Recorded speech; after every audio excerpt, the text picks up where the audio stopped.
ہیں میرے عزیزو، حالات ایسے کیا پیش آئے کہ یہ کربلا کا واقعہ رونما ہو گیا؟ حالات ایسے کیسے آ گئے کہ اتنا بڑا سانحہ ہو گیا؟ میں آپ کو بتاؤں کہ حالات حضرت امیر معاویہ کے انتقال کے بعد سے خراب ہو گئے، بہت خراب، حالانکہ اس سے پہلے ہی خراب ہو گئے تھے۔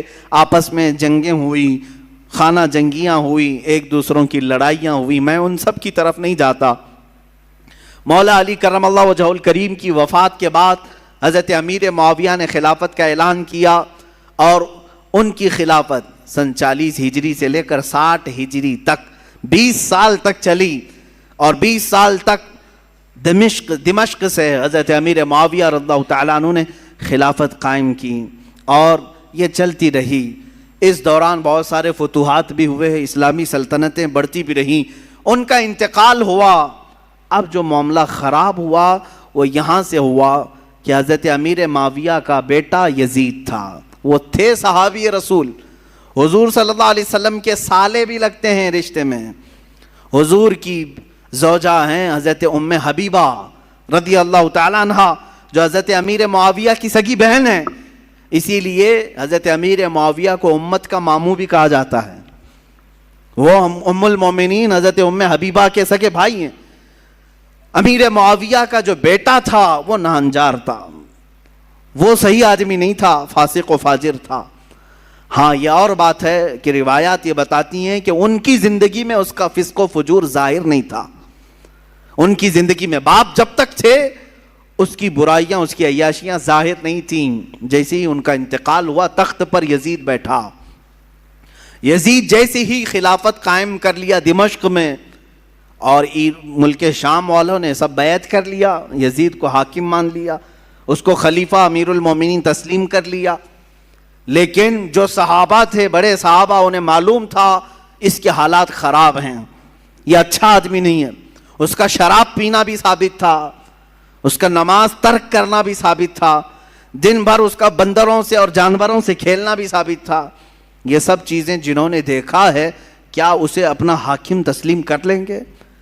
یہ ہمارا زمانہ نہیں ہے جو ہم کسی پاگل کو بھی حاکم تسلیم کر لیتے ہیں۔ ہاں، یہاں کسی ڈمرو بجانے والے کو بھی ہم بٹھا لیتے ہیں، گدھے کو بھی سر پہ بٹھا لیتے ہیں۔ یہ زمانہ نہیں تھا، وہ صحابہ کا زمانہ تھا، وہ تابعین کا زمانہ تھا۔ وہاں نماز ترک کرنے والے کو بھی حاکم نہیں بنایا جاتا۔ تو یہی معاملہ ہو گیا۔ یزید کی خلافت کا اعلان ہونے کے بعد صحابہ میں آپس میں یہ باتیں گردش کرنے لگ گئی کہ آخر اس کو کیسے تسلیم کیا جائے۔ اس وقت جو خلافت کے امیدوار تھے، جو اہل تھے، وہ اور بھی صحابہ تھے، جیسے مکہ مکرمہ میں حضرت عبداللہ بن زبیر رضی اللہ تعالیٰ، یہ حضرت زبیر کے بیٹے، حضرت ابوبکر صدیق کے نواسے، حضرت اسماء کے بیٹے حضرت عبداللہ، یہ مکہ میں تھے، وہ بھی خلافت کے اہل تھے۔ مدینہ طیبہ میں حضرت امام حسین رضی اللہ تعالیٰ عنہ تھے، اور حضرت عبداللہ ابن عمر بھی تھے، حضرت عبداللہ ابن عباس بھی تھے، حضرت عباس حضور کے چچا کے بیٹے۔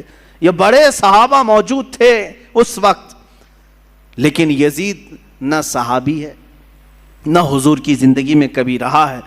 حضور کی وفات کے 15 سال بعد تقریباً وہ پیدا ہوا ہے، 25 ہجری میں۔ اس کو جب خلیفہ بنایا گیا تو ظاہر سی بات ہے معاملات خراب ہو گئے۔ اب یزید نے طاقت کے بل بوتے، اپنے سورس کے بل بوتے اپنی خلافت کو قائم کرنا شروع کیا۔ اب اسے خطرہ جو تھا وہی مکہ سے تھا، مدینے سے تھا، اور کوفہ سے تھا۔ کوفہ میں حضرت علی کے چاہنے والے بہت لوگ تھے۔ کوفہ حضرت علی کے محبین کا ایک مرکز تھا پہلے سے، اگرچہ ان لوگوں نے پہلے بھی دھوکہ دیا ہے۔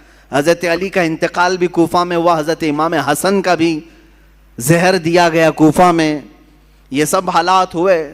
لیکن وہاں چاہنے والوں کی کثرت بھی بہت تھی، اور اکثر ایسا ہوتا ہے کہ آج بھی چاہنے والے بہت ہوتے ہیں لیکن کچھ غداری کرنے والے ہوتے ہیں، تو ان کو آج بھی کوفہ سے جوڑا جاتا ہے کہ کوفی تو نہیں ہے، یہ مسل مشہور ہو گئی ہے۔ تو امام حسین مدینہ میں تھے، عبداللہ بن زبیر مکہ میں تھے۔ یہ ان جگہوں پر سے خطرہ لاحق تھا کس کو؟ یزید کو، کہ اگر یہ لوگ بغاوت کر گئے، یہ لوگ اگر میری خلافت کو تسلیم نہیں کیے، تو ایک بہت بڑا طبقہ مسلمانوں کا ان کی طرف چلا جائے گا، اور پھر میری خلافت کو قائم کرنا بہت مشکل ہو جائے گا. اور اس کے جتنے مشیر تھے وہ سب کے سب عیاش قسم کے تھے. ایک بات یاد رکھیں, کبھی حاکم ڈینجر بنتا ہے تو اس کے مشیروں کی وجہ سے. مشورے دینے والے اگر بہت خطرناک ہوں تو حاکم بھی بہت خطرناک بن جاتا ہے. ایسے اکثر ہوا ہے. تو یزید کے جو مشیر تھے وہ سب ظالم تھے, مشورے بہت بھیانک قسم کے دیتے تھے. ان کے مشوروں کی وجہ سے ہی تو کربلا ہو گیا. یزید فوج کی فوج بھیجتا رہا. حسین اعظم اس وقت تک مدینہ طیبہ میں تھے. سیدنا امام علی مقام مدینہ طیبہ میں تھے, ان کا گھر مدینہ میں تھا, اہل بیت خاندان سب مدینہ میں رہ رہے تھے.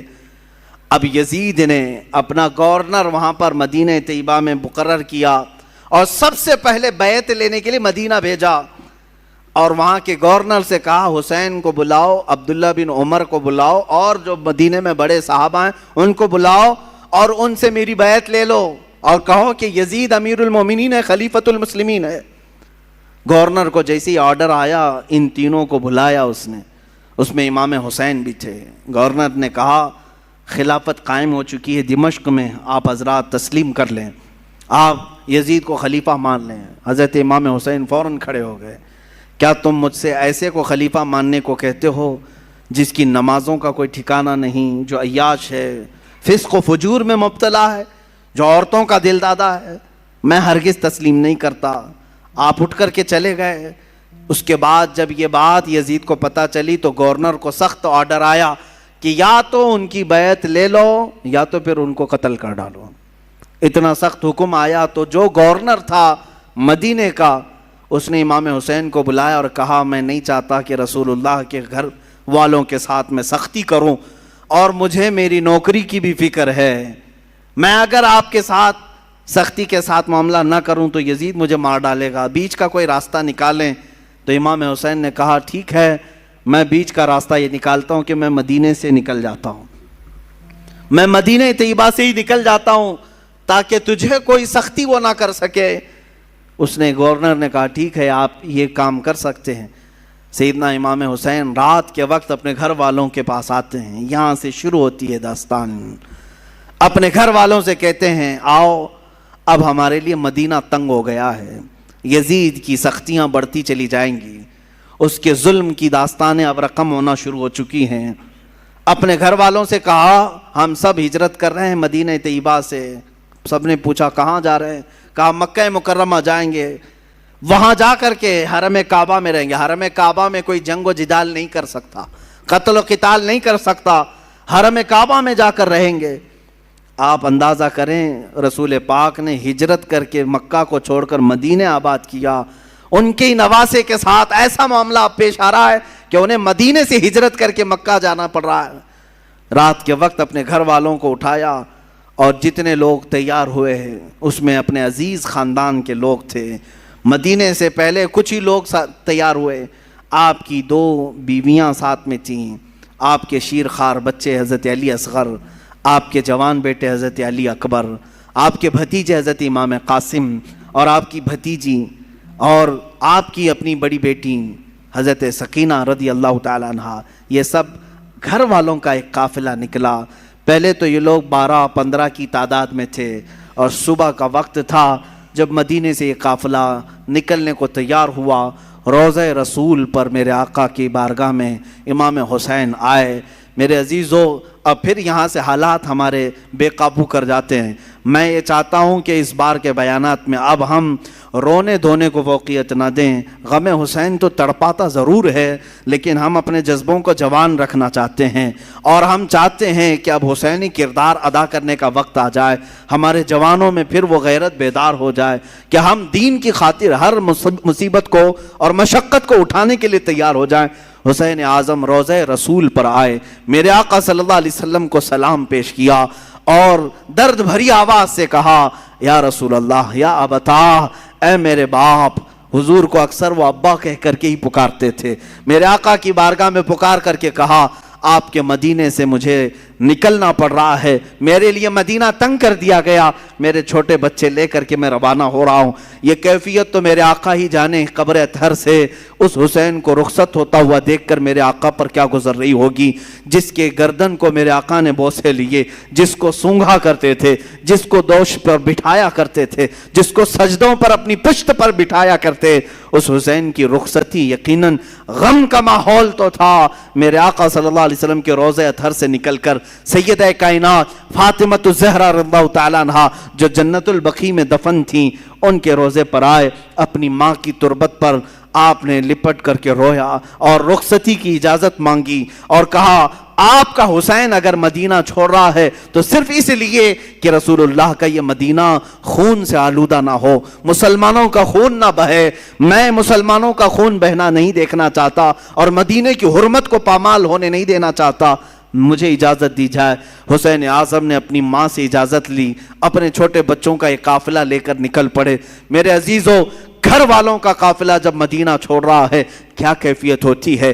ہم جیسے نکمے, ہم جیسے گنہگار صرف 7 دن یا 8 دن کے لیے عمرے پر مدینے جاتے ہیں تو چھوڑنے کا دل نہیں چاہتا. مدینے سے رخصت ہوتے ہیں تو آنسوؤں کی قطاریں لگ جاتی ہیں. کبھی ہم روزے کو دیکھتے ہیں, کبھی ہم بس میں آگے کا سفر دیکھ رہے ہوتے ہیں. مدینے کی سرحدیں نکلنے تک دل بار بار ہچکولے کھاتا رہتا ہے کہ مدینہ چھوٹ رہا ہے, مدینہ چھوٹ رہا ہے. ہم تو تمنا یہ لے کر کے جاتے ہیں کہ کاش مدینے میں موت آ جائے, میرے آقا کے قدموں میں دفن ہونا نصیب ہو جائے. لیکن جب رخصتی کا وقت آتا ہے, پوچھو حاجیوں سے کیا کیفیت ہوتی ہے, عمرہ کرنے والوں سے پوچھو. مدینے سے جب رخصت ہو کر کے آتے ہیں, میں نے خود دیکھا ہے حاجی کبھی کھمبوں کو پکڑ رہے ہوتے ہیں, کبھی دروازوں کو پکڑ کر, کبھی چمٹ کر کے اور بوسے دے کر کے رخصتی لے رہے ہوتے ہیں. حسین اعظم کا کیا حال ہوگا جن کا بچپنا اس مدینے میں گزرا ہے, جنہوں نے رسول اللہ کو نمازیں پڑھاتے وہاں دیکھا ہے, میرے آقا کو اللہ کی قرآن کی آیتیں سناتا ہوا انہوں نے وہاں دیکھا ہے, حدیثیں میرے آقا کی انہوں نے سنی ہیں, جن کا کھیلنا کودنا اس مدینہ طیبہ میں گزرا ہے جہاں میرے آقا صلی اللہ علیہ وسلم ان کے گھر آیا کرتے, جبرائیل ان کے گھر اترا کرتے. یہ ساری یادیں چھوڑ کر کے حسین اعظم ہجرت کر رہے تھے. میرے عزیزو, ہجرت معمولی چیز نہیں ہے, یہ الفاظ میں بیان بھی نہیں ہو سکتی. آپ اپنے گھر بیٹھے ہیں, اللہ آپ کے گھروں کو سلامت رکھے. میں جانتا ہوں گھر کو چھوڑنے کی کیفیت کیا ہوتی ہے.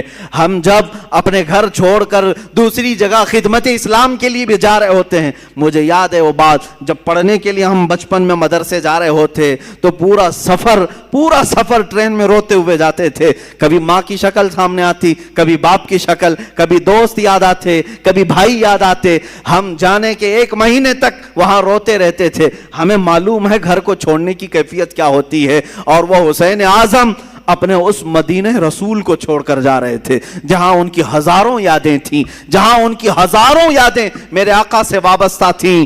حسین اعظم کی ہجرت پر لاکھوں سلام. انہوں نے اگر ہجرت کیا بھی ہے تو دین مصطفیٰ کے لیے کیا ہے. اے جوانوں, تم سب اس بات کو یاد رکھ لینا, اگر مصطفیٰ کے دین پر کبھی آنچ آئے, اگر وطن چھوڑنا پڑے, ہجرت کرنا پڑے, تو ہجرت کو بھی ہم برداشت کر سکیں, اس لیے کہ صرف اور صرف دین کے لیے جس نے ہجرت کیا.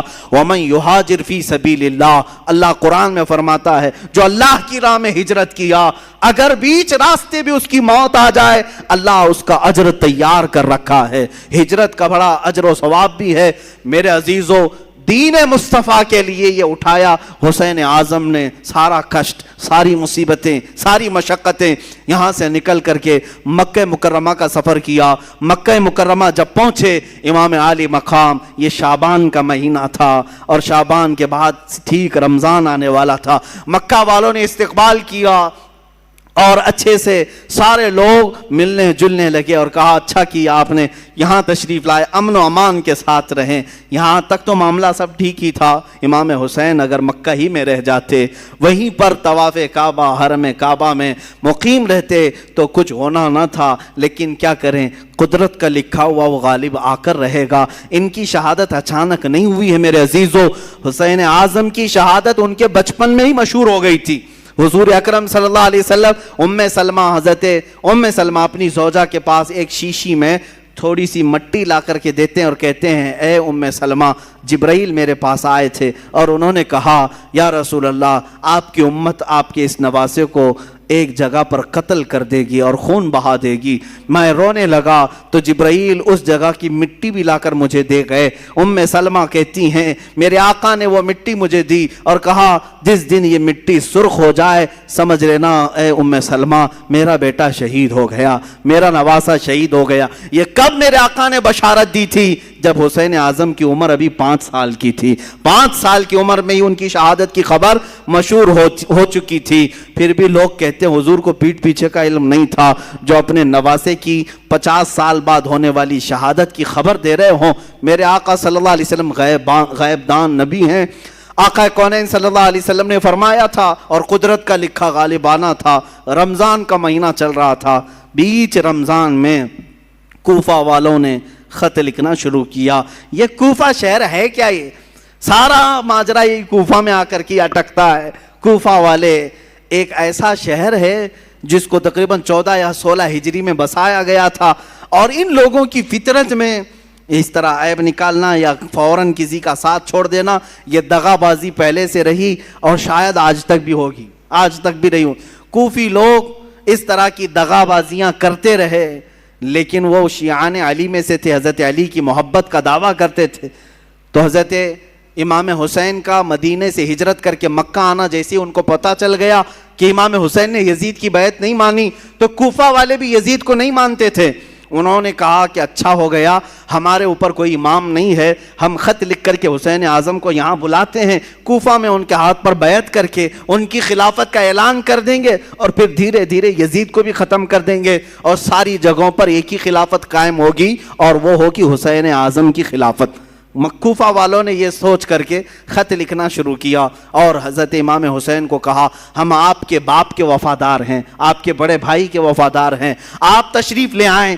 خط پہلے 5-6 خط آئے، آپ نے دیکھا اور رکھا، صحابہ سے مشورہ کیا، سارے صحابہ نے انکار کیا، آپ کوفہ نہ جائیں۔ آپ کے والد گرامی وہیں انتقال کیے، وہیں مارا گیا آپ کے والد حضرت علی کو، اور امام حسن کو زہر دینے والوں میں بھی وہی لوگ تھے، اب آپ نہ جائیں۔ تو مشورہ ایسے ہی ہوتا رہا، ٹلتا رہا، خط پہ خط آتے رہے۔ ایک وقت ایسا آیا کہ 56 خط ایک ساتھ آئے، بعض روایات میں کئی 100 خط آئے جس میں سب مہریں تھیں، سائن تھی، دستخط تھے، اور اس میں اخیر میں یہ خط آ گیا اے حسین اعظم اگر آپ نہیں آتے اور قیامت کے دن ہم سے سوال ہو گیا کہ تم نے یزید جیسے فاسق و فاجر کی بیعت کیوں کی، تو ہم کوفہ والے کہیں گے اے اللہ ہم نے رسول اللہ کے نواسے کو بلایا تھا، وہ نہیں آئے، اس لیے ہم نے یزید کی بیعت مان لی۔ حسین اعظم کو یہ بات بہت لگ گئی، کہا ان لوگوں نے تو ایسی بات رکھ دی ہے، قیامت کے دن اگر مولا مجھ سے سوال کر لے کہ حسین تم اہل تھے خلافت کے اور لوگ بلا بھی رہے تھے، تم نے ان کو یزید جیسے فاسق و فاجر کے حوالے چھوڑ کر مکہ میں امن و امان کیوں لے لیا؟ تمہیں جانا چاہیے تھا، میں کیا جواب دوں گا اللہ کی بارگاہ میں؟ تو حضرت حسین سارے لوگوں کے مشوروں کو رکھتے ہوئے خود اٹھ جاتے ہیں۔ یہ رمضان بھی ختم ہوا، حج کا موسم قریب آ چکا تھا، امام حسین رضی اللہ تعالیٰ عنہ نے کہا نہیں اب میں کوفہ جاتا ہوں۔ پھر بعد میں اصرار ہوا، منع ہوتا رہا، پھر صحابہ کی ایک رائے بیچ میں نکل آئی، حضرت عبداللہ ابن عمر، حضرت عبداللہ ابن زبیر رضی اللہ تعالیٰ عنہما نے کہا ایسا کریں آپ کے جو معتمد ہیں جو بہت خاص ہیں ان کو آپ بھیجیں، اور اگر وہ آپ کو کہہ دیں کہ یہاں حالات ٹھیک ہے تو آپ چلے جائیں۔ تو امام حسین نے اپنے بھائی حضرت امام مسلم بن عقیل رضی اللہ تعالیٰ جو آپ کے چچیرے بھائی تھے، حضرت امام حسین کے چچیرے بھائی تھے، بڑے معتمد تھے، سفر میں ہمیشہ ساتھ رہتے۔ اچھا یہ بھی میں بتاؤں، امام حسین جب مکہ آئے تو الگ الگ علاقوں سے سب ہجرت کر کے اس قافلے میں شامل ہو گئے تھے، تب جا کر کے یہ قافلہ 82 لوگوں کا ہو گیا تھا۔ جو 82 کی تعداد آپ سنتے ہیں یہ دھیرے دھیرے بیچ بیچ میں ملتے آئے۔ تو امام حسین نے حضرت امام مسلم کو بھیجا کہ آپ جائیں کوفہ اور وہاں جا کر کے آپ خط لکھیں، اگر حالات صحیح ہوں گے تو میں اپنے قافلے کو لے کر کوفہ آ جاؤں گا۔ امام مسلم نکلے اور جب وہ راستے میں گئے تو کچھ لوگوں سے راستہ پوچھتے ہوئے کوفہ تک پہنچے۔ میں بہت مختصر سے حالات بیان کر رہا ہوں میرے عزیزو۔ امام مسلم جب کوفہ آئے تو کوفہ والوں نے بہت شاندار استقبال کیا، بڑا شاندار استقبال کیا، اور اس کے بعد آپ کو گورنر ہاؤس میں لے گئے۔ وہاں جانے کے بعد نعمان بن بشیر نام سے جو وہاں گورنر تھے ان کو ہٹایا گیا۔ امام مسلم بن عقیل کے ہاتھ میں 12,000 کوفیوں نے بیعت کیا۔ روز صبح شام آپ کے ارد گرد بھیڑ لگی رہتی تھی، لوگ چاہنے والوں کی کثرت تھی۔ امام مسلم نے دیکھا کوفہ والے سچے عقیدت مند ہیں، سچی محبت والے ہیں، تو امام حسین کو انہوں نے خط لکھ دیا، حالات سب اچھے ہیں، آپ تشریف لے آئیں۔ امام مسلم بن عقیل نے جب یہ حالات دیکھ کر خط لکھا، اچانک معاملہ پلٹ گیا۔ کیسے؟ یزید کو خبر دی گئی کہ امام مسلم وہاں کوفہ پہنچے ہیں حسین کی طرف سے وکیل بن کر اور بیعت لے رہے ہیں تمہارے خلاف وہ خلافت کا اعلان کرنے والے ہیں۔ یزید نے پوچھا کیا کیا جائے؟ کہا گیا، اس سے مشورہ دینے والوں نے کہا نعمان بن بشیر جو وہاں کے گورنر ہیں وہ نرم دل ہیں، یا تو پھر وہ خود ہی یہ کام کرا رہے ہوں گے، ان کو ہٹاؤ، ایک سخت قسم کے آدمی کو وہاں بھیجو۔ پوچھا گیا کون ہو سکتا ہے ایسا سخت آدمی؟ تو سارے لوگوں نے عبید اللہ ابن زیاد کا نام لیا، جو ایک زانیہ کا بیٹا تھا اور بڑا ہی سخت قسم کا آدمی تھا، رحم نام کی کوئی چیز ہی نہیں تھی۔ ابن زیاد یہ بصرہ میں رہتا تھا، یزید نے اس کو گورنر بنا کر کوفہ بھیجا۔ وہ چوری سے کوفہ میں آیا، گورنر ہاؤس میں داخل ہو گیا، رات کے وقت آیا، کوفہ والوں کو معلوم نہیں ہوا۔ اچانک آتے ہی اس نے گورنر ہاؤس پر کھڑے ہو کر اعلان کیا، میں خلیفۃ المسلمین یزید کی طرف سے گورنر بن کر کے آیا ہوں، نعمان بن بشیر بھی نہیں، مسلم بن عقیل بھی نہیں، اب تم سب کے سب یزید کی بیعت کرو۔ سب لوگ بھڑک گئے، بپھر گئے، سب گورنر ہاؤس کا احاطہ کیے، لیکن یہ چالاک عیار آدمی نے کوفہ کے معزز خاندانوں میں سے کچھ لوگوں کو گرفتار کر کے اپنے گورنر ہاؤس میں بند کیا تھا، اور 10-12 لوگ ایسے تھے جن کو قید کر کے رکھا تھا۔ امام مسلم کے ساتھ 10,000 لوگ آئے، گورنر ہاؤس کے اطراف گھیرا کیا۔ تو مسلم بن عقیل کی اس کیفیت کو دیکھ کر اس ابن زیاد نے یہاں پر جو موجود جو 12 لوگ تھے ان کو چھتوں پر کھڑا کیا اور کہا تمہارے خاندانوں کو ہٹنے کا حکم دے دو، جو بھی مسلم بن عقیل کے ساتھ ہیں ان سے کہہ دو کہ وہ سب گھر چلے جائیں، ورنہ میں تم سب کا قتل کر دوں گا۔ وہ ڈر گئے، چھت پر کھڑے ہو کر اپنے اپنے خاندانوں سے کہنے لگے تم سب کے سب چھوڑ دو، چلے جاؤ، ابن زیاد سخت آدمی ہے، یزید کی فوج آ سکتی ہے، فلاں فلاں۔ ان کی باتوں میں آ کر کے خاندان بکھرتے چلے گئے، امام مسلم بن عقیل کا ساتھ چھوڑنے لگے۔ اتنا ہونے کے بعد کل کی صبح جو آتی ہے، امام مسلم بن عقیل فجر کی نماز میں حاضر ہوتے ہیں تو دیکھا آپ کے پیچھے آپ کے بچوں کے سوا کوئی نہیں ہے، کوفہ والے کوئی نہیں ہے۔ یہ وقت کا بڑا عالمیہ ہے جب کسی امام وقت کو چھوڑ دیا جاتا ہے۔ عزیزان گرامی، یہ وقت ہمیشہ آتا رہتا ہے اور ہمیں بتاتا رہتا ہے لوگوں کے چھوڑ دینے سے دین رکتا کبھی نہیں ہے۔ اگر کوفہ والے دھوکہ کیے تھے امام مسلم کے ساتھ تو دین ختم کبھی نہیں ہوا، دھوکہ کیا اور لعنت قیامت تک اپنے سروں پر لے لیا، لیکن دین تو پھلتا پھولتا ہی رہا۔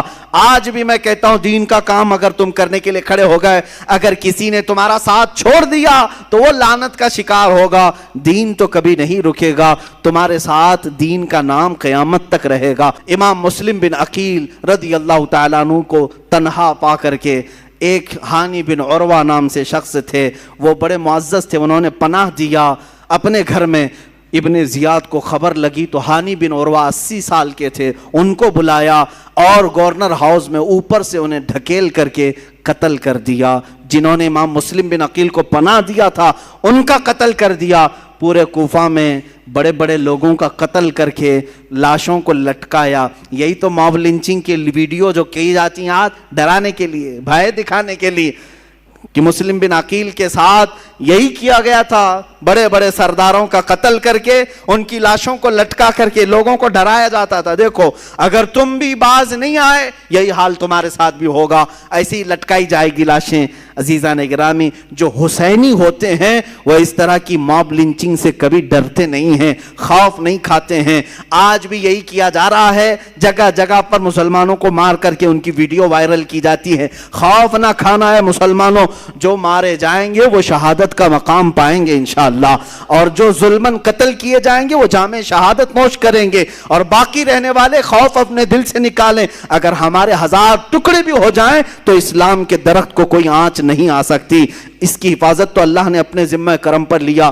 وہ وقت بھی آیا جب امام مسلم بن عقیل کو گرفتار کر کے ابن زیاد نے گورنر ہاؤس میں قتل کر دیا۔ انا للہ و انا الیہ راجعون۔ میں واقعے کو بہت مختصر سے عرض کر رہا ہوں۔ دوسرے دن آپ کی شہادت کے بعد جو کوفہ کے حالات ہوئے وہ بہت خطرناک حالات، سب ابن زیاد کے ہو گئے، سب یزید کے ہو گئے۔ پھر امام حسین کو خبر دینے والا کوئی نہیں تھا۔ وہ مظلوم امام، وہ میرے آقا کا سبط، وہ رسول اللہ کے نواسے، ان کو پتہ نہیں چلا، لیکن آپ سفر کے لیے نکل پڑے۔ پہلا خط پا کر کے ہی وہ کوفہ کے لیے نکل پڑے تھے، اور بیچ راستے میں ہی وہ کربلا کا میدان آتا ہے۔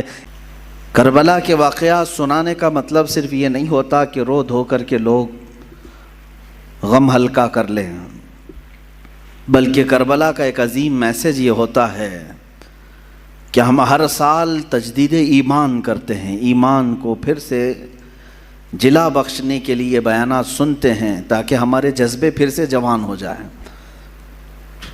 اور ہمیں تاریخ میں اکثر یہ بتایا گیا ہے، ہر سال آپ سنتے ہوں گے، چھوٹی سی جماعت تھی حسین اعظم کے ساتھ، مقابل میں بہت بڑا لشکر جرار تھا۔ اگرچہ بظاہر امام حسین اور رضی اللہ تعالیٰ عنہ اور ان کے رفقا کو مصائب اور مشقتوں کا سامنا اٹھانا پڑا اور بہت ساری تکلیفیں جھیلنی پڑیں، لیکن زمانہ گزرتے گزرتے یہ میسج سب کو عام ہو گیا کہ حقیقت میں جیت حسین کی ہی تھی۔ کسی کا میدان میں قتل ہو جانا یہ ہار اور شکست کی علامت نہیں ہے۔ ایسا ضروری نہیں ہے کہ قتل ہو جانے والا، کٹ جانے والا ہار جاتا ہے، شکست کھا جاتا ہے، ایسا نہیں۔ اکثر ایسا بھی ہوا ہے کہ اپنے جسم کے ٹکڑے کر جانے والا بعد میں پھر اپنی ہمیشہ کی ایک سلطنت قائم کر جاتا ہے، حکومتیں قائم کر جاتا ہے۔ اکثر ہم نے دیکھا ہے کہ جنہوں نے قربانیاں دی ہیں، قربانیوں کے بعد پھر ایک نیا دور آیا ہے اور لوگوں کو آزادی کی سانس ملی ہے۔ میں بلا تشبیہ و بلا تمثیل یہ کہوں گا، ہمارے ملک ہندوستان کو آزاد کرنے میں جن علماء اہل سنت نے اپنا خون پیش کیا، اگرچہ بظاہر انگریزوں نے انہیں پھانسی پر چڑھایا، کالا پانی بھیجا یا پھر انگاروں سے جلایا اور زخموں پر نمک چھڑکا، یہ سب کیا، تو آج کوئی یہ نہیں کہتا ہے کہ وہ مر گئے، ختم ہو گئے، کچھ حاصل نہیں ہوا، بلکہ آج بھی یہ کہا جاتا ہے کہ ان کی قربانیوں کی بدولت آج ہم آزادی کی سانس لے رہے ہیں۔ کسی کی قربانیاں رنگ لاتی ہیں، اسی لیے شاعر نے کہا تھا قتل حسین اصل میں مرگ یزید ہے، یعنی اصل میں یہ موت یزید کی ہے۔ اسلام زندہ ہوتا ہے ہر کربلا کے بعد۔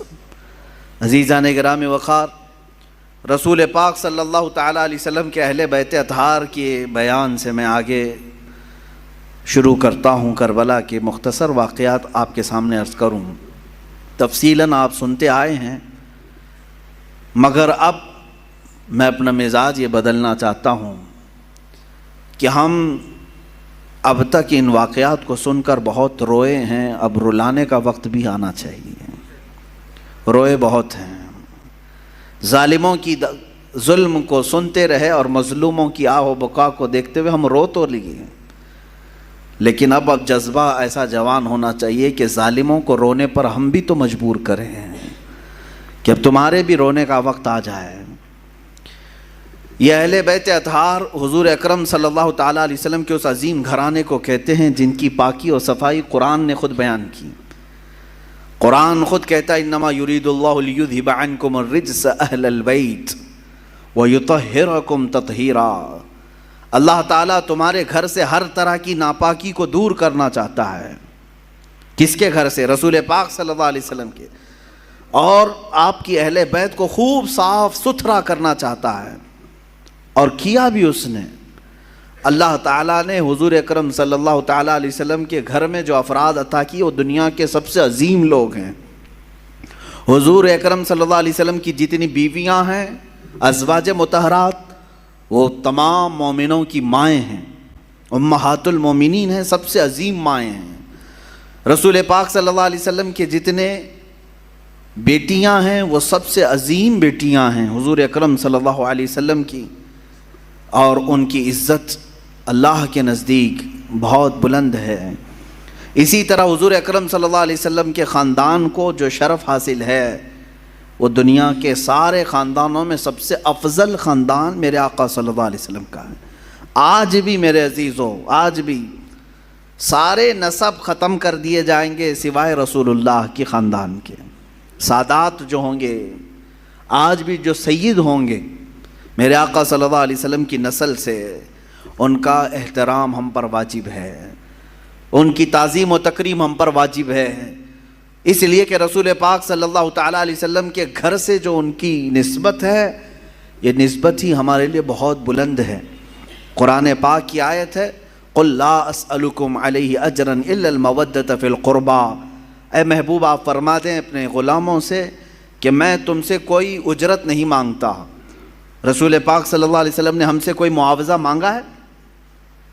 حضور اکرم صلی اللہ علیہ وسلم کی بدولت ہمیں ساری نعمتیں ملی ہیں، ان کے صدقے میں سب کچھ ملا ہے، بدلے میں حضور نے کچھ مانگا ہم سے؟ قرآن خود یہ کہہ رہا ہے کہ اے رسول آپ فرما دیں کہ میں تم سے کوئی چیز نہیں مانگتا، بدلے میں کوئی چیز نہیں طلب کرتا، مگر اتنا کہ تم میرے اہل بیت سے محبت کرو۔ الا المودۃ فی القربا، رشتہ داروں سے، حضور اکرم صلی اللہ علیہ وسلم کے گھر والوں سے محبت کرنا، اس کو تو رسول کریم صلی اللہ تعالیٰ علیہ وسلم نے بھی اظہار فرمایا۔ ایک حدیث ملتی ہے من مات علی حب آل محمد مات شہیدا، جو حضور کی آل کی محبت میں، حضور کے گھر والوں کی محبت میں انتقال کر گیا دنیا میں، اسے شہادت کا مقام عطا کیا جاتا ہے۔ اہل بیت کی محبت شہادت کے مقام کو پہنچاتی ہے۔ عزیزان گرامی، رسول پاک صلی اللہ علیہ وسلم کی اہل بیت میں کون ہیں؟ مفسرین نے الگ الگ رائے اگرچہ رکھی ہیں، لیکن زیادہ طور پر مشہور حضور اکرم صلی اللہ تعالیٰ علیہ وسلم کے اہل بیت میں آپ کی بیٹیاں، آپ کی ازواج مطہرات، یہ سب اہل بیت میں ہیں۔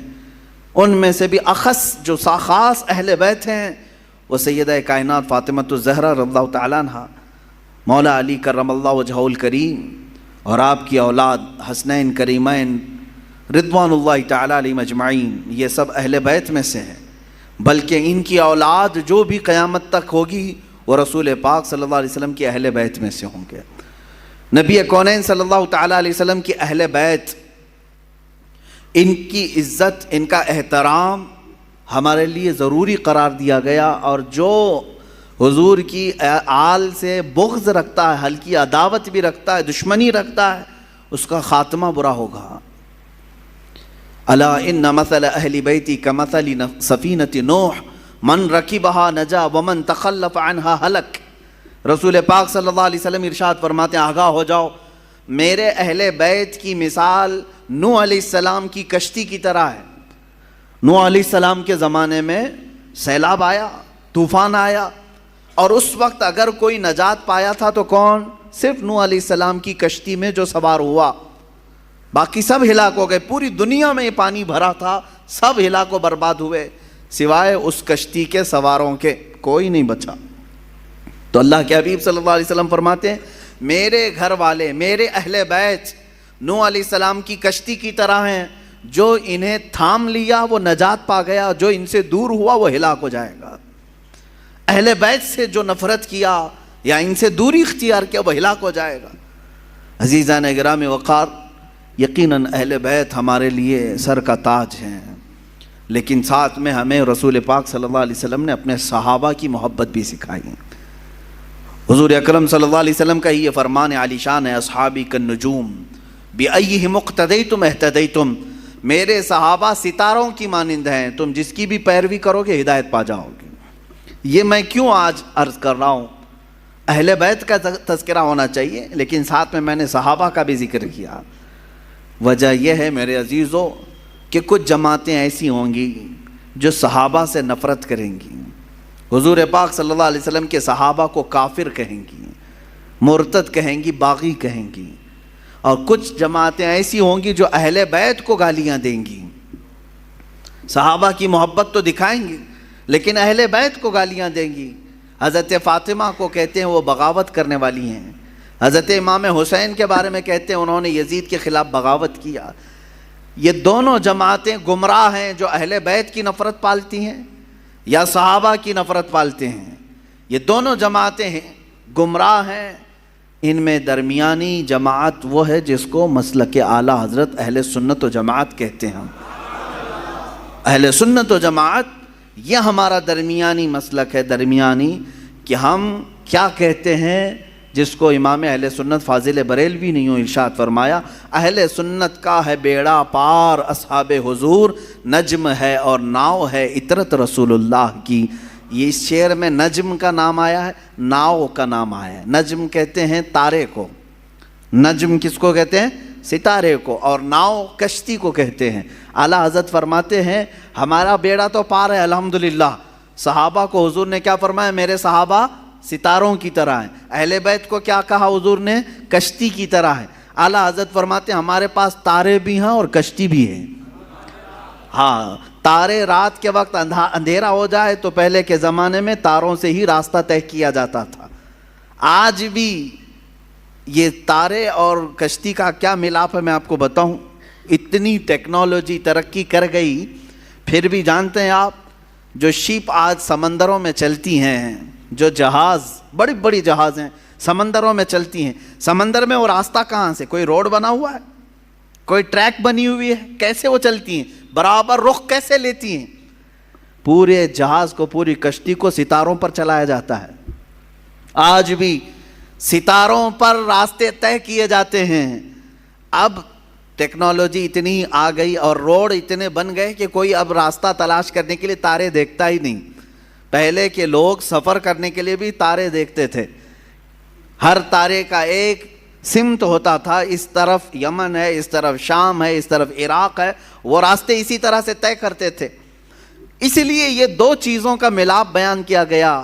سمندر میں اگر کشتی ہے تو تاروں سے اپنا راستہ طے کرتی ہے. میرے عزیزو, ہم یہ کہتے ہیں کہ صرف تارے دیکھ کر کے چلیں اور سمندر میں چلنا چاہے تو بھی ممکن نہیں ہے, اور صرف کشتی پر بیٹھ جائیں تارے نہ دیکھیں تو بھی ممکن نہیں ہے.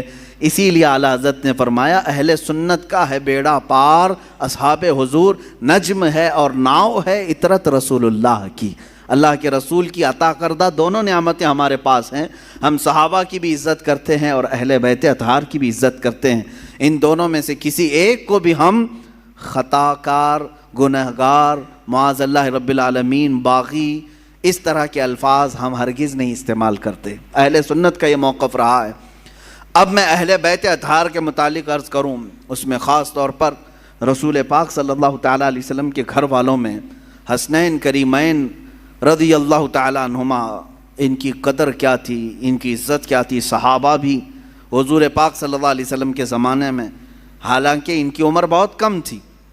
حضرت امام حسین حضور پاک صلی اللہ علیہ وسلم کے انتقال کے وقت صرف 6 سال کے تھے. 6 سال کے تھے. حضرت حسن مجتبیٰ رضی اللہ تعالیٰ عنہ 7 سال کے تھے. بس یہ 6 اور 7 سال کی عمر تھی جب حضور کی وفات ہوئی.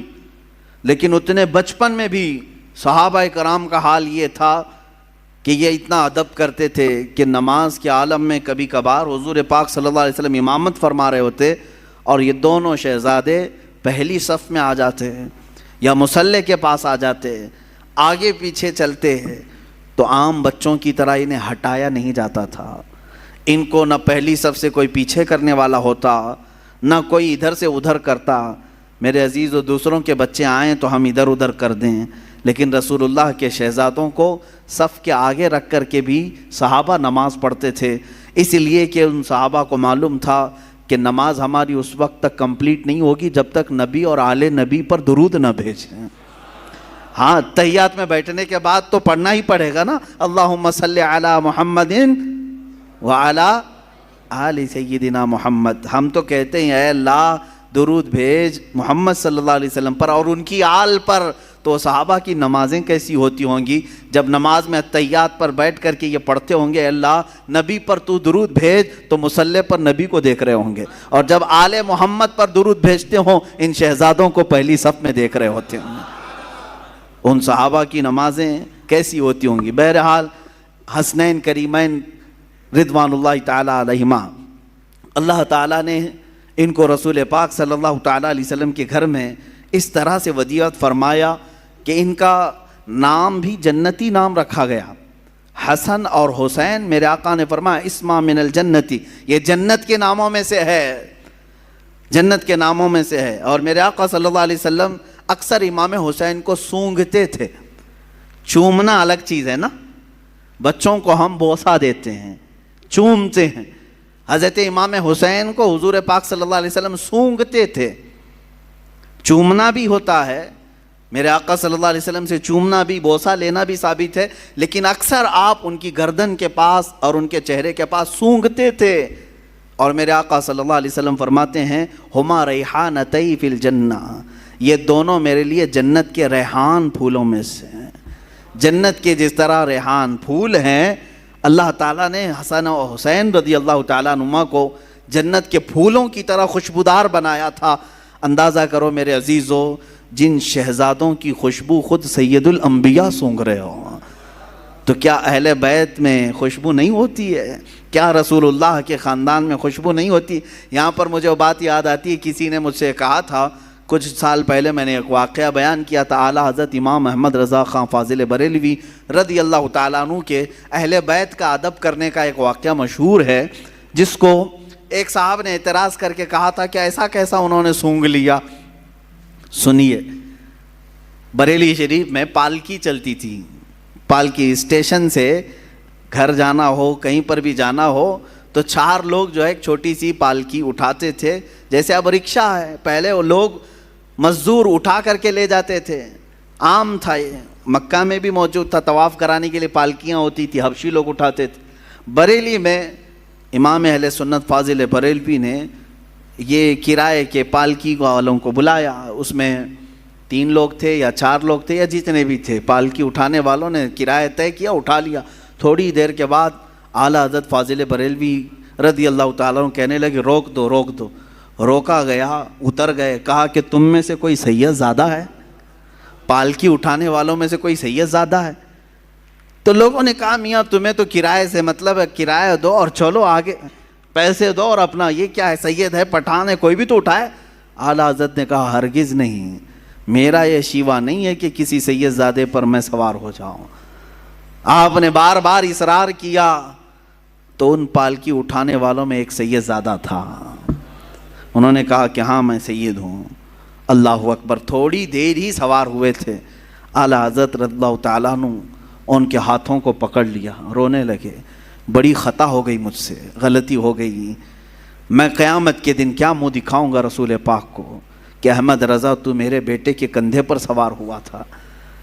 اور رونے لگے. اس کے بعد اتنے ہی پر نہیں، معافی مانگ کر، بلکہ اس سید زادے کو پالکی پر بٹھایا اور وقت کا مجدد خود پالکی اٹھایا، خود پالکی اٹھایا اور آگے تک لے کر کے گئے اور ان کو بہت سارا نذرانہ اور ہدیہ پیش کیا اور کہا سید زادے آپ کے لیے زیب نہیں دیتا کہ آپ لوگوں کا بوجھ اٹھائیں، میں جب تک زندہ ہوں آپ کی حاجات جو بھی ہوں گی مجھ غریب خانے سے آپ لے جایا کریں. آپ کا ہی در دولت ہے، آپ کے آقا، آپ کے نانا کا دیا ہوا ہے. اس سید زادے کو اس کام سے ہمیشہ کے لیے دور کر دیا. یہ امام اہل سنت فاضل بریلوی رضی اللہ تعالیٰ عنہ کا مشہور واقعہ ہے، بیان بھی کیا جاتا ہے. کسی صاحب نے ہم سے کہا تھا کہ ایسا کیسے ان کو آ گئی تھی خوشبو، تو ہم نے یہی کہا کہ ان کی طرح عشق پیدا کرو، خوشبو آ ہی جائے گی. پیدا کرو جو گلاب کو سونگھے تو بھی کہے لب پھول، دہن پھول، زکن پھول، بدن پھول. واللہ جو مل جائے میرے گل کا پسینہ، مانگے نہ کبھی عطر نہ پھر چاہے دلہن پھول. کیا بات رضا اس چمنستان کرم کی، زہرا ہے کلی جس میں حسین و حسن پھول. یہ بریلی کا امام ہی تو کہتا ہے جس کی زندگی عشق میں ڈوبی ہوئی ہے، جس جگہ پر بھی دیکھیں یہ اعلیٰ حضرت کے نغمے کیا یہ عشق نہیں پیدا کرتے؟ آج 100 سال کے بعد بھی سننے والے جھوم جاتے ہیں. اس بریلی کے تاجدار کے سینے میں عشق کتنا رہا ہوگا جو ہمیشہ اس زمانے میں لوگ میرے آقا کی ناپ رہے تھے کتنا ہے، کیا کیا ہے، کیسے کیسے ہیں حضور کے بارے میں. اس وقت اس امام نے پکار کر کہا تھا سرور کہوں کہ مالک و مولا کہوں تجھے، باغ خلیل کا گل زیبا کہوں تجھے، حیران ہوں میرے شاہ میں کیا کیا کہوں تجھے. یہ کس نے کہا تھا؟ امام زمن، امام اعلیٰ، امام اہل سنت نے کہا تھا ان کی طرح محبت اور عشق پیدا کرو، اس نبی کی آل کی خوشبو بھی تمہیں خود آئے گی۔ ہاں بدبو رکھے ہو اور دل میں بغض اور کڑھن ہو تو پھر یہ تمام اعتراضات بھی تمہارے دل سے سینے سے نکل کر کے زبان پر آتے رہیں گے۔ بہرحال عزیزان گرامی، رسول پاک صلی اللہ تعالیٰ علیہ وسلم حسنین کریمین کو سونگھا کرتے تھے اور کہا کرتے تھے، فرمایا کرتے کہ یہ جنت کے پھولوں میں سے کچھ پھول ہیں جو اللہ تعالیٰ نے مجھے عطا کیا، برا ہو ان ظالموں کا جنہوں نے جنت کے ان پھولوں کو بھی نوچ دیا اور انہیں بکھیر دیا۔ اسی کو اعلیٰ حضرت نے اپنے سلام میں کہا تھا، کتنے بکھرے ہوئے ہیں مدینے کے پھول، یا کربلا تیری قسمت پہ لاکھوں سلام۔ کربلا کے میدان پر سلام بھیجتے ہوئے اعلیٰ حضرت نے یوں کہا تھا کہ یہاں بکھرے ہوئے ہیں، یہ مدینے کے پھول ہیں، جس جگہ دیکھو رسول اللہ کا کوئی نہ کوئی شہزادہ نظر آتا ہے۔ اس زمین کو بھی اعلیٰ حضرت نے سلام پیش کیا تھا۔ عزیزان گرامی وقار، رسول پاک صلی اللہ تعالیٰ علیہ وسلم کا گھرانہ یقین جانیں اللہ تعالیٰ کی بارگاہ میں معزز گھرانہ ہے۔ حضرت عمر ابن خطاب رضی اللہ تعالیٰ عنہ امیر المومنین ہیں، جن کی نیکیاں اللہ کی بارگاہ میں بہت زیادہ ہیں، اور جن کے بارے میں خود میرے آقا نے فرمایا میرے بعد اگر کوئی نبی ہوتا تو وہ عمر ہوتے۔ اتنی ساری فضیلتیں ان کے پاس ہیں، لیکن مدینے میں ایک وقت ایسا آیا کہ قحط آ گیا، بارش نہیں آ رہی تھی، لوگ سوکھا پڑ گیا تو پریشان ہو گئے، سب امیر المومنین کے پاس آئے۔ جانتے ہو امیر المومنین عمر ابن خطاب رضی اللہ تعالیٰ عنہ، جن کو اللہ تعالیٰ نے بہت سارے انعامات سے نوازا، وہ زاہد بھی ہیں، متقی بھی ہیں، پرہیزگار بھی ہیں، رسول پاک صلی اللہ علیہ وسلم کے خلیفہ بھی ہیں، سب ہیں۔ دعا کے لیے خود ہاتھ اٹھا دیتے نہیں، بلکہ سارے لوگوں کو میدان میں جمع کیا، اور پھر اس کے بعد حضرت عباس رضی اللہ تعالیٰ عنہ کو گھر سے بلایا، جو رسول پاک صلی اللہ علیہ وسلم کے چچا تھے، اور بیچ میدان میں آ کر کے حضرت عباس کا ہاتھ پکڑا اور عرض کیا، اے اللہ تیرے نبی کے رشتہ دار کا ہاتھ میرے ہاتھ میں ہے، میں بارش تجھ سے مانگتا ہوں، تو میری بات کو رد نہ فرما۔ مدینے والے روایت بیان کرتے ہیں حضرت عمر نے ابھی ہاتھ چھوڑا بھی نہیں تھا کہ مدینے میں بارش شروع ہو چکی تھی۔ اہل بیت کے وسیلے سے دعا کی جائے اللہ قبول فرماتا ہے۔ عزیزان گرامی وقار، رسول پاک صلی اللہ تعالیٰ علیہ وسلم کا گھرانہ آج بھی جو سادات ہیں ان کا احترام کیا جائے، ان کا ادب کیا جائے، عام لوگوں کی طرح ان کے ساتھ برتاؤ نہ کریں۔ رسول پاک صلی اللہ تعالیٰ علیہ وسلم کے گھر کے نسبتوں کا خیال ضرور رکھا جائے۔ جانتے ہیں کتنی بڑی وعید بھی آئی ہے جو ان کے ساتھ برا کرتا ہے۔ ایک خاتون، بڑی کتابوں میں لکھا ہوا، ایک خاتون جو رسول پاک صلی اللہ علیہ وسلم کے خاندان سے تھیں، وہ بڑی پریشان ہو گئیں، ان کے شوہر کا انتقال ہو گیا، بچوں کو لے کر کے، چھوٹی چھوٹی بچیاں تھیں، ایک شہر میں آئیں۔ شہر میں ایک بہت بڑے رئیس تھے، وہ مسلمان، اس کے گھر آئیں، اس سے کہا کہ میں نے اپنی بچیوں کو مسجد میں ٹھہرایا ہے اور میں رسول پاک صلی اللہ علیہ وسلم کے خاندان سے ہوں، میں حضور کی آل میں سے ہوں، میری کچھ مدد کر دو میری بچیوں کے لیے۔ اس رئیس زادے نے، اس امیر زادے نے کہا اچھا اب مانگنے کا طریقہ ایسا بھی آ گیا، تم اگر آل رسول ہو تو کوئی ثبوت دے دو، کوئی پروف دے دو، تم حضور کی آل میں سے کہتی ہو اپنے آپ کو، کیا ثبوت ہے تمہارے پاس؟ وہ خاتون وہاں سے چلی گئی، اس کے پاس سے مدد کی کوئی امید نہیں تھی تو چلی گئی۔ اسی وقت وہ شام میں گزر رہی تھی، بھوک کی شدت تھی، ایک ایسے بوڑھے شخص کو دیکھا جس کے ارد گرد بہت سارے لوگ جمع تھے، پوچھا کون ہے؟ کہا یہ شہر کا ایک مجوسی ہے، آگ کا پجاری ہے، لیکن لوگوں کو دیتا بہت ہے، بانٹتا رہتا ہے۔ یہ خاتون وہاں گئی اور اس سے کہا، اپنا معاملہ بھی بتایا کہ میں حالات کی ماری ہوئی ہوں، پریشان ہوں، میری بچیاں مسجد میں ہیں اور میرا گھر سب ختم ہو چکا ہے۔ تو اس مجوسی شخص نے اتنا سنا تو فوراً اپنے گھر سے عورتوں کو بلوا کر کے کہا، جاؤ اس خاتون کی بچیاں جو مسجد میں ٹھہری ہیں عزت سے انہیں لے آؤ، اپنے گھر میں مہمان بناؤ، اور یہ خاتون کہتی ہے کہ یہ محمد صلی اللہ علیہ وسلم کی آل میں سے، ان کی عزت ہونی چاہیے۔ وہ تھا مسلمان نہیں تھا، عزت کیا، گھر میں ٹھہرایا اور خاتون کو اپنے گھر مہمان بنایا، ان کی خاطر تواضع کی۔ اب سنیں، رات ہو گئی، رات کے وقت یہ جو رئیس زادہ تھا، امیر زادہ تھا، جو مسلمان تھا، اس نے خواب میں دیکھا قیامت کا منظر قائم ہے، حساب کتاب ہو رہا ہے، اور اسی وقت رسول پاک صلی اللہ علیہ وسلم تشریف لایا ہے۔ تو یہ رئیس زادہ فوراً حضور کی بارگاہ میں حاضر ہوا کہ آقا میری شفاعت فرمائیں۔ حضور پاک صلی اللہ علیہ وسلم نے فرمایا کیوں شفاعت کی جائے؟ کہا کہ آقا میں آپ کا امتی ہوں، آپ کا چاہنے والا ہوں۔ میرے آقا نے فرمایا کیا ثبوت ہے تمہارے پاس؟ میرے امتی ہونے کا کیا ثبوت ہے تمہارے پاس؟ وہاں کیا پیش کرتا؟ پروف پوچھنے والے، دلیلیں پوچھنے والے۔ حضور پاک صلی اللہ تعالیٰ علیہ وسلم نے جب یہ ارشاد فرمایا تو وہ لاجواب ہوا اور رونے لگا کہ آقا مجھ سے آپ اعراض نہ فرمائیں، مجھ سے آپ ناراض نہ ہوں۔ میرے آقا صلی اللہ علیہ وسلم نے فرمایا آج میری ایک شہزادی تیرے گھر آئی تھی، تو نے اس سے اس کے نسب کا ثبوت پوچھا تھا، اس کی مدد نہیں کیا تھا۔ اتنا حضور پاک صلی اللہ علیہ وسلم جلال میں بیان کر رہے تھے کہ اس کی آنکھ کھل گئی، دھاڑے مار کر کے رونے لگا۔ اچھا ایک چیز یہ بھی اس نے دیکھا اسی خواب میں کہ میرے آقا صلی اللہ تعالیٰ علیہ وسلم اسے جنت کی طرف دکھا رہے ہیں، اس مجوسی آدمی کے نام پر جنت میں ایک محل تیار ہے، جس کے گھر وہ عورت ٹھہری ہوئی ہے، مجوسی آگ کا پجاری ہے، لیکن اس کے نام پر جنت میں ایک محل ہے۔ تو یہ بیدار ہوا، بہت پریشان ہوا، اپنے مصاحبین کو بلایا، اپنے چاہنے والوں کو، اور کہا کہ یہ خاتون آئی تھی فلاں فلاں کہاں ٹھہری ہے، کیا یہ مجوسی اپنے گھر لے گیا ہے؟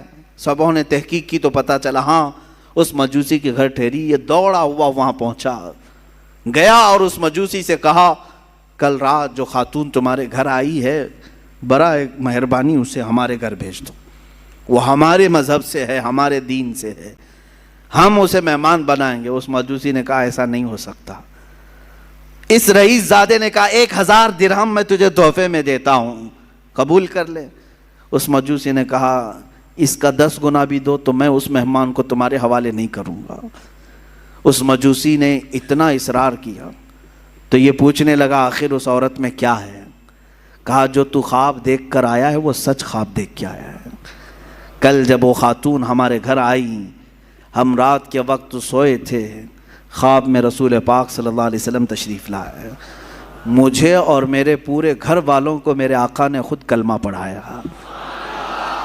ہم اب مجوسی نہیں ہیں، ہم اہل ایمان میں سے ہیں۔ رسول پاک صلی اللہ علیہ وسلم نے ان کی آل میں سے ان کی ایک شہزادی کی عزت پر اتنا بڑا انعام دیا کہ ہمیں دائرہ ایمان میں لایا، اور پھر میرے آقا نے اشارہ کر کے بتایا کہ اے فلاں کل تو اٹھے گا تو جنت میں مولا تیرے لیے فلاں محل تیار رکھے گا۔ میرے آقا کی یہ بشارت میں نے سنی اور تجھے پھٹکارتے ہوئے بھی میں نے خواب میں سنا، تو نے جو دیکھا وہ سچ دیکھا ہے۔ عزیزہ نے گرامی وقار وہ روتے گڑ گڑاتے واپس چلا آیا۔ زندگی کی کوئی اگر کمائی تھی تو اس نے سوچا کہ سب لگا کر کے حاصل کر لوں، مگر اہل بیت کا احترام نہ کرنے کی وجہ سے ساری اس کی کمائی، ساری عبادتیں ایک طرف رہ گئی، اور آگ کا پجاری بازی لے گیا صرف اہل بیت کی عزت اور احترام کرنے کی وجہ سے۔ آج میں اس واقعے سے اتنا ضرور عرض کروں گا کہ اہل بیت میں سے جو کوئی بھی ہوں، وہ اگر خستہ حال نظر آتے ہیں، اگر پٹے پرانے کپڑوں میں ہیں، وہ حالات اور گردش حالات کے پیش نظر ان کی کمائی اور ان کے فلاں چیزوں پر اگر کوئی اثر پڑ بھی گیا ہو تو میرے عزیزو ہرگز یہ مت سمجھنا کہ یہ بکھرے ہوئے لوگ ہیں، ٹوٹے ہوئے لوگ ہیں، نہیں، بلکہ رسول اللہ سے اگر ان کا رشتہ ہے تو وہ ہمارے سروں کے تاج ہیں۔ وہ چاہے جس کونے میں بیٹھے ہوں، یہ ضروری نہیں کہ سید ہو تو بہت اعلیٰ قسم کے محل میں رہتا ہو، بہت اعلیٰ قسم کے لباس پہنتا ہو، بہت اعلیٰ قسم کی گاڑیوں میں چلتا ہو، ضروری نہیں۔ کبھی سید زیادہ غریب بھی ہو سکتا ہے، وہ فقر و فاقہ کو پسند کرنے والا سید زیادہ بھی ہو سکتا ہے۔ لہٰذا اس بات کا ہمیشہ خیال رکھا جائے کہ سید زادوں کا احترام ملحوظ نظر رہے، ورنہ ہمارا یہ کمایا ہوا عبادتوں کا خزانہ بھی ضائع ہو سکتا ہے۔ اب آئیں، یہ تو بعد میں آنے والے اہل بیت کے احترام اور عزت کی باتیں ہیں، ان کے متعلق یہ واقعات ہیں، لیکن خود رسول پاک کے جو شہزادے ہیں، میرے آقا صلی اللہ علیہ وسلم نے جن کی پرورش خود کی ہے، جن کے بوسے خود میرے آقا نے لیے، وہ حسن مجتبیٰ اور حسین اعظم رضی اللہ تعالیٰ عنہما، ان کی کتنی عزت اور ان کا کتنا احترام ہونا چاہیے۔ میرے آقا صلی اللہ علیہ وسلم دونوں شہزادوں کو کندھوں پر سوار کر کے مدینے لے جایا کرتے تھے۔ اکثر باہر جاتے تو دونوں شہزادے کندھوں پر سوار ہوتے۔ ایک صحابی نے ایک مرتبہ یہ دیکھ کر مسکرائے اور کہا، اے شہزادوں، کیا تمہاری قسمت ہے کہ سواری پائی بھی تو کیسی سواری پائی، کیسی سواری پائی، کائنات کا آقا و مولا رسول پاک صلی اللہ علیہ وسلم کے کندھے تمہیں میسر ہیں۔ اتنی تعریف پر میرے آقا صلی اللہ علیہ وسلم یوں نہیں فرماتے کہ تم صحیح کہہ رہے ہو، بلکہ میرے آقا یوں فرماتے، یہ کیوں نہیں کہتے کہ سوار بھی کتنے اچھے ہیں، سواری کی تم نے تعریف کی تو سوار کی بھی تعریف کرو کہ وہ بھی جنتی جوانوں کے سردار ہیں۔ میرے عزیزو، میرے آقا صلی اللہ علیہ وسلم نے فرمایا، من احب حسینا، جس نے حسین سے محبت کیا اس نے مجھ سے محبت کیا۔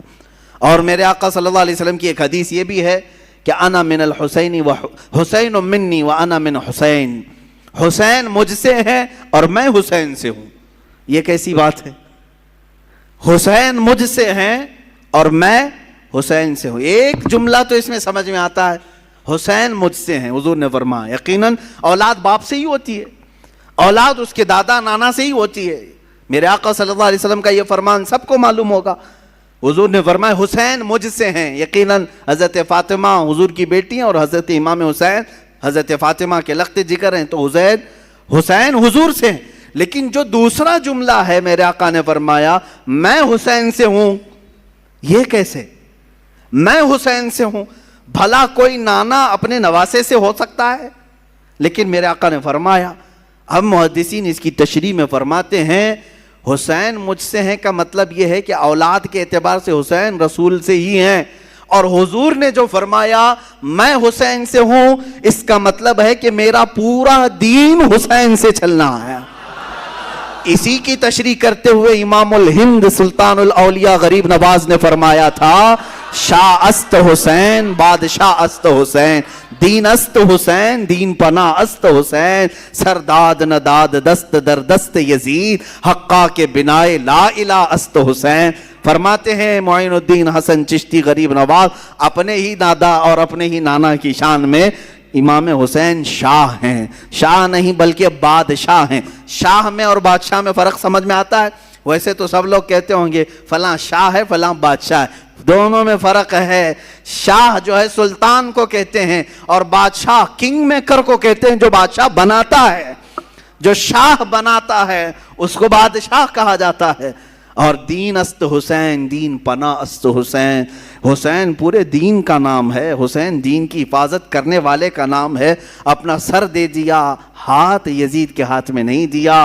حق تو یہ ہے کہ لا الہ کی جڑ کا نام حسین ہے۔ اب سمجھ میں آیا حضور حسین سے کیسے ہے؟ حضور حسین سے کیسے ہیں؟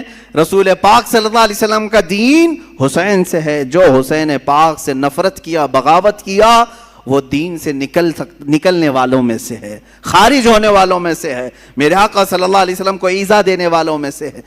میں ابھی چند دن قبل، ابھی اسی محرم سے قبل ایک بات سنا، کسی سعودی لقوہ مارے ہوئے آدمی کو یہ کہتے ہوئے سنا، ہاں ریالوں نے جس کا لقوہ مارا ہے جس کے عقیدے پر، اگر یہ دو شہزادوں کی لڑائی تھی کربلا کی، دو شہزادوں کی لڑائی تھی، یعنی حضرت حسین حضرت علی کے شہزادے اور یزید حضرت امیر معاویہ کا شہزادہ، آپس میں دو بڑے بڑے لوگوں کے بیٹوں کی لڑائیاں تھیں۔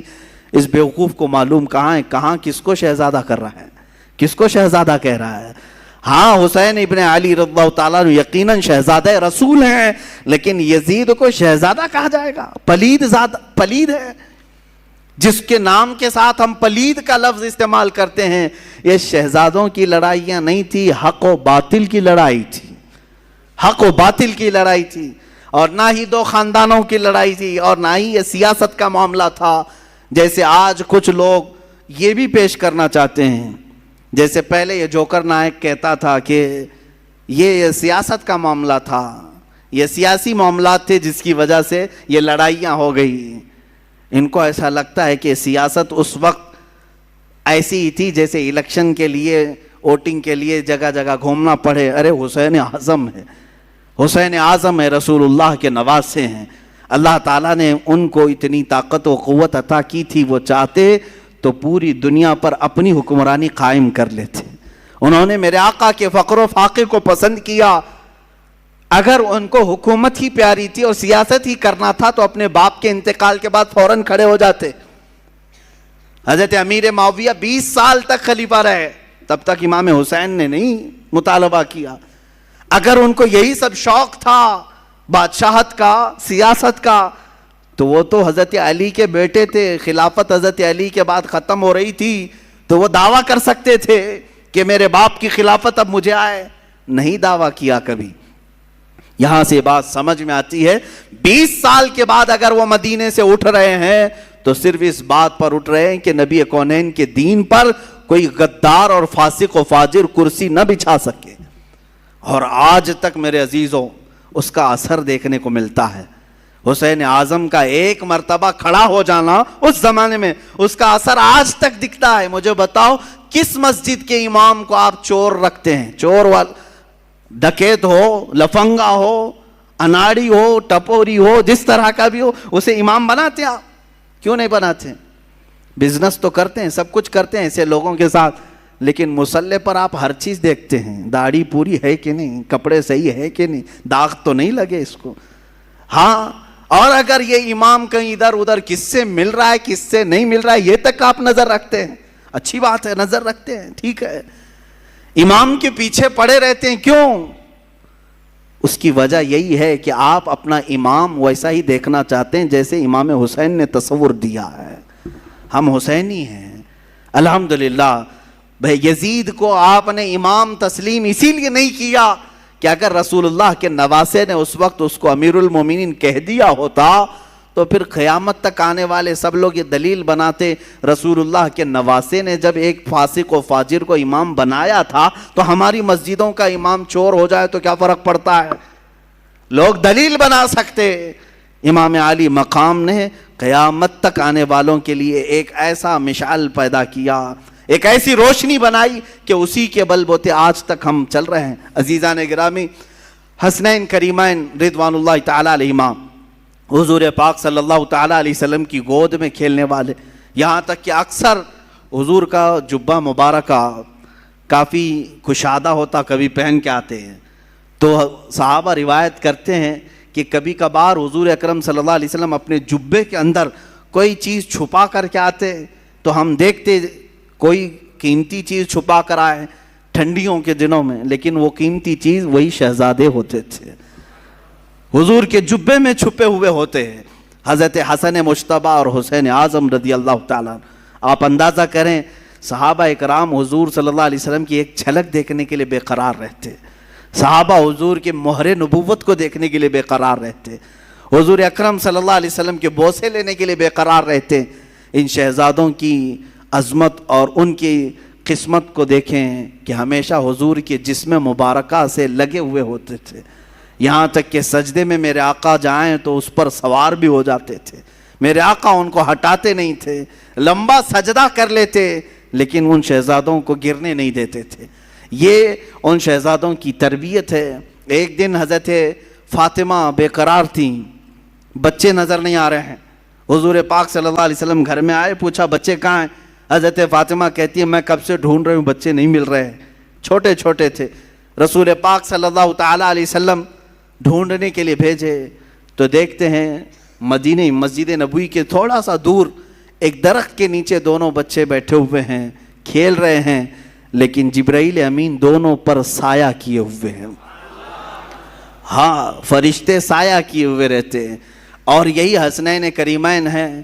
حضور پاک صلی اللہ علیہ وسلم گھر میں ان کو خود کھلایا کرتے تھے. بچوں کے ساتھ اگر کھیلنا حضور کا ثابت ہے تو ان شہزادوں کے ساتھ ہے. کشتی لڑا رہے ہوتے حضور پاک صلی اللہ علیہ وسلم, حضرت حسن اور حسین کی کشتی لڑا رہے ہیں. ہوتا ہے گھروں میں دو بچوں کی کشتی لگاتے ہیں, تو حضور صلی اللہ علیہ وسلم کس کی سائیڈ لے رہے تھے؟ حضرت امام حسن کی سائیڈ لے رہے تھے. وہ بڑے تھے اور حضرت حسن کو کہتے تھے حسن تم حسین کو یہاں سے پکڑو, ادھر سے پکڑو, ادھر سے پکڑو, جیسے ہم بچوں کو کشتی لڑواتے ہیں. میرے آقا صلی اللہ علیہ وسلم جب اس طرح کا مقابلہ کروا رہے تھے, حضرت فاطمہ گھر میں سے کہتی ہیں ابا جان یہ کیسی بات ہے, آپ بڑے کی سائیڈ لے رہے ہیں. حسن بڑے ہیں آپ ان کی سائڈ لے رہے ہیں, حسین چھوٹا ہے. حضور پاک فرماتے ہیں فاطمہ تم نہیں دیکھتی حسین کی طرف سے جبرائیل ہیں, جبرائیل ان سے کہہ رہے ہیں کہ حسن کو یہاں سے پکڑو, حسن کو یہاں سے پکڑو. اللہ اللہ, یہ شہزادے وہ ہیں جن میں سے ایک کو سید الانبیاء سپورٹ کر رہا ہے, دوسرے کو سید الملائکہ سپورٹ کر رہا ہے. اور وہ گھرانہ کیسا جس کے بارے میں امام زمن کہتے ہیں بے اجازت ان کے گھر میں جبرائیل آتے نہیں, قدر والے جانتے ہیں عز و شان اہل بیت. یہ رسول اللہ کے گھر والوں کی, اور ان کو کبھی ناراض کرنا میرے آقا کو ہرگز پسند نہیں تھا. حضور پاک صلی اللہ تعالیٰ علیہ وسلم کبھی ان دونوں بچوں کو ناراض ہونے نہیں دینا چاہتے. اس سے آپ اندازہ لگا سکتے ہیں کہ امام حسین جب پیدا ہوئے ہیں اسی وقت میرے آقا صلی اللہ علیہ وسلم کے گھر میں حضرت ابراہیم کی ولادت ہوئی تھی. حضور کے اپنے بیٹے بی بی ماریہ قبطیہ سے حضور کے بیٹے پیدا ہوئے, ان کی عمر 6 مہینے کی ہو گئی تھی. اور حضرت فاطمہ کے گھر میں امام حسین پیدا ہوئے. آگے پیچھے تھوڑی سی ایک وقت ایسا آیا کہ حضور اپنے بیٹے کو لے کر بیٹھے ہیں. بیٹا کتنا عزیز ہوتا ہے, بیٹا اپنا بیٹا. 2 بیٹے پہلے حضور کے انتقال کر چکے تھے, یہ تیسرے بیٹے تھے حضرت ابراہیم, اور حضرت فاطمہ کے بیٹے حسین دونوں کو چوم رہے تھے. جبرائیل آئے, کہا آقا اللہ تعالیٰ کی منشا یہ ہے کہ ان دونوں میں سے کسی ایک ہی کو آپ رکھ سکتے ہیں. اللہ اکبر, چنو تو کس کو چنو, ایک طرف بیٹا ہے اور ایک طرف نواسا ہے. میرے آقا صلی اللہ تعالیٰ علیہ وسلم نے دونوں کی طرف دیکھا اور جبرائیل سے کہا اے جبرائیل, حسین کو میں منتخب کرتا ہوں. اپنے بیٹے کو جس پر وار دیا, رسول پاک صلی اللہ علیہ وسلم نے اپنے بیٹے کو جن پر قربان کیا, اس حسین اعظم کا ہم تذکرہ کرنے چلے ہیں. میرے آقا صلی اللہ تعالیٰ علیہ وسلم نے جن کا حد درجے خیال کیا, نمازوں میں, گھروں میں اور ہر جگہ, یہاں تک کہ اگر میرے آقا صلی اللہ علیہ وسلم کسی گھر دعوت میں گئے, کھانا وہاں پر رکھا گیا ہے تو پہلے کوئی چیز منگواتے اور آدھا اس میں سے کر کے کہتے لے جاؤ فاطمہ کے گھر دے آؤ, ان کے گھر میں فاقہ ہے. اپنے شہزادوں کا خیال فرماتے, اپنے نواسوں کا خیال فرماتے. عزیزان گرامی, یہی وہ اہل بیت ہیں جن کی شان میں قرآن کی کئی آیتیں نازل ہوئیں. وَيُطْعِمُونَ الطَّعَامَ عَلَى حُبِّهِ مِسْكِينًا وَيَتِيمًا وَأَسِيرًا. یہ آیت ہے سورہ دہر کی 29ویں پارے میں. ہوا یہ تھا کہ حضرت فاطمہ کی کنیز فضہ, انہوں نے منت مانگی تھی. دونوں شہزادے بہت بیمار تھے کہ اگر یہ صحیح ہو جائیں تو ہم 3 روزے رکھیں گے, اگر یہ صحیح ہو گئے تو 3 روزے رکھیں گے. گھر والے بچے صحیح ہو گئے, روزہ رکھا سارے لوگوں نے مل کر. مولا علی کرم اللہ وجہہ الکریم, حضرت فاطمہ اور یہ کنیز فضہ اور 2 شہزادے ہیں. حضرت علی کی کمائی 2 درہم کی تھی. باغیچے سے خدمت کے بعد 2 درہم لاتے جس سے اتنا آٹا آتا کہ 5 روٹیاں بن سکتی تھیں. یہ اہل بیت کا گھرانہ ہے. افطار میں روٹیاں بنی. شام کے وقت کسی فقیر نے آواز دی, ایک مسکین آیا, فقیر آیا, کہا میں نے سنا ہے کہ یہ رسول اللہ کے گھر والے ہیں, یہ اہل بیت ہیں, میں بہت بھوکا ہوں, مجھے کھلا دیا جائے. حضرت فاطمہ نے 5 روٹیاں اٹھا کر دی تھیں. پانی پی کر کے ان لوگوں نے افطار کیا, دوسرا بھی روزہ رکھا. دوسرے دن حضرت علی پھر آٹا لے آئے, 5 روٹیاں بنائیں. آج کے دن ایک یتیم بچہ آیا افطاری کے وقت میں, اس نے بھی وہی آواز اٹھائی. حضرت فاطمہ نے وہ 5 روٹیاں اٹھا کر اسی یتیم کو کھلایا. آج پھر پانی سے افطار کیا. تیسرا روزہ تھا.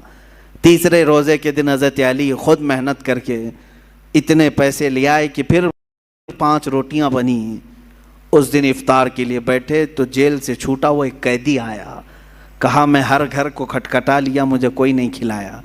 میں نے سنا ہے کہ یہ اہل بیت ہیں, رسول اللہ کے گھر والے, یہاں سے واپس نہیں بھیجتے کسی کو. حضرت فاطمہ نے اس قیدی کو بھی 5 روٹیاں دی تھیں. تیسرا دن گزر گیا, پیٹ پیٹ سے لگ گیا, بھوک کی شدت ہے, بچے طاق میں بیٹھ گئے اور حضرت علی جھک گئے تھے. یہ شام کا وقت تھا. میرے آقا صلی اللہ تعالیٰ علیہ وسلم تشریف لائے, گھر میں آئے, پکارا کہاں ہیں, آواز کسی کی نہیں آ رہی تھی. سب ایک ایک کونوں میں بیٹھے ہوئے تھے. اللہ کے نبی صلی اللہ علیہ وسلم نے پکارا فاطمہ. وہ آئیں, پوچھا کیا ماجرا ہے. سنایا ایسے ایسے ہم نے منت مانگی تھی. منت مانگو تو روزے کی مانگو اے غلاموں, اہل بیت کے غلام, خالی دھاگا باندھنے اور تالا باندھنے کی نیت منتیں نہیں ہوتی. منت قرآن ختم کرنے کی بھی کرو, روزہ رکھنے کی بھی کرو, یہ اللہ کو راضی کرنے والی منتیں ہیں. بہرحال حضرت فاطمہ نے عرض کیا کہ ایسا ایسا حال ہوا ہے. اللہ کے نبی صلی اللہ تعالیٰ علیہ وسلم نے فرمایا ابھی ابھی مجھ پر آیت کریمہ نازل ہوئی. اللہ نے فرمایا وَيُطْعِمُونَ الطَّعَامَ عَلَى حُبِّهِ مِسْكِينًا وَيَتِيمًا وَأَسِيرًا. یہ وہ لوگ ہیں جو اللہ کی محبت میں کبھی مسکین کو کھلاتے ہیں, کبھی یتیم کو کھلاتے ہیں اور کبھی قیدی کو کھلاتے ہیں. آقا کونین صلی اللہ علیہ وسلم نے فرمایا بشارت ہو فاطمہ, تم امتحان میں کامیاب ہو گئی. نہ وہ مسکین تھا, نہ وہ یتیم تھا, نہ وہ قیدی تھا. ہر دن اللہ کا ایک فرشتہ آتا تھا جو اہل بیت کا امتحان لے رہا تھا کہ یہ کتنا عطا کر سکتے ہیں. تم امتحان میں کامیاب ہو گئے اور اس دن ان کے گھر میں جنت سے اللہ نے خوان نعمت اتارا. عزیزان گرامی, یہ اہل بیت کا گھرانہ ہے. ان کے پاس امتحان لیا بھی گیا تو وہ سب عطا کرتے رہے. ان کی شان ہی یہی ہے. الحمدللہ ہم نے بھی بہت سارے سادات اور مشائخ کو دیکھا ہے, وہ نوازنے والوں میں سے ہیں, عطا کرنے والوں میں سے ہیں. رسول پاک صلی اللہ تعالیٰ علیہ وسلم کی یہ صفات ان کے گھروں میں آج بھی پائی جاتی ہیں. اللہ ان کا سایہ ہمارے سروں پر دراز فرمائے. انشاءاللہ العزیز کربلا کے جو خونی مناظر ہیں وہ کل عرض کیے جائیں گے. اللہ اہل بیت کی ان قربانیوں کو قبول فرمائے. ان کی قربانیوں کے صدقے مولا ہم سب کے جذبوں کو جوان فرمائے. مولا ہمارے اندر سے بزدلیوں کو دور کرے. اللہ تعالی ہمارے بازوؤں میں قوت حیدری عطا فرمائے. حسین اعظم کی شجاعت عطا فرمائے. حسن مجتبیٰ کی اللہ تعالی ہمیں سیادت عطا فرمائے. اے رب ذوالجلال, کربلا سننے والے جتنے ہیں ان سب کو مولا کربلا کے صدقے تمام آفات و بلیات سے محفوظ فرما دے. ہمارے گھروں کو ہر طرح کی آفات و بلیات سے محفوظ فرما. وصلی اللہ تعالی علی خیر خلقہ محمد وآلہ واصحابہ اجمعین وآخر دعوانا ان الحمدللہ رب العالمین. عزیزان گرامی, میں وقت کی قلت کی وجہ سے اب اپنی گفتگو کو ختم کرتا ہوں. باقی کا واقعہ کل عرض کروں گا.